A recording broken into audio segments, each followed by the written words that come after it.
మరాఠా పేరుతో చేస్తున్న అరాచకం మీదన భారతీయ జనతా పార్టీ తిరగబడుతోంది.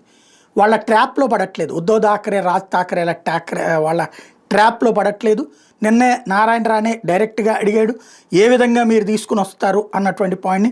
ముస్లింల చేత మీరు మరాఠీ మాట్లాడిపిస్తారా అని నిలదీశాడు. అదే సందర్భంలో ఇప్పుడు బీజేపీ మినిస్టర్ ఆశిష్ షెలార్ కూడా ఒక కీలకమైన పాయింట్ రైజ్ చేశారు. పెహల్గాంలో మతం అడిగి ప్రాణాలు తీశారు, ఇక్కడ భాష అడిగి దాడులు చేస్తున్నారు, ప్రాణాలు తీస్తున్నారు. ఏంటి ఆ తీవ్రవాదులకి మీకు ఉన్నటువంటి తేడా అన్నటువంటి పాయింట్ని రైజ్ చేశారు. मन को वेदना, पीड़ा, उद्विग्नता देने वाली है। ये सभी घटना जो दिखती है, पहलगाम में उन लोगों ने किसी का धर्म पूछकर उसको गोली मार दी। हिंदू है, गोली मार दो।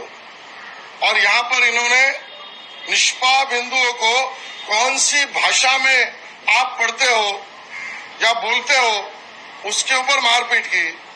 ये दोनों घटनाएं मुझे उद्विग्नता पैदा करती है। ఇది అంటే డైరెక్ట్గా కాన్సెప్ట్లోకి తెర మీదకి తీసుకొచ్చేస్తున్నటువంటి పరిస్థితి అన్నమాట.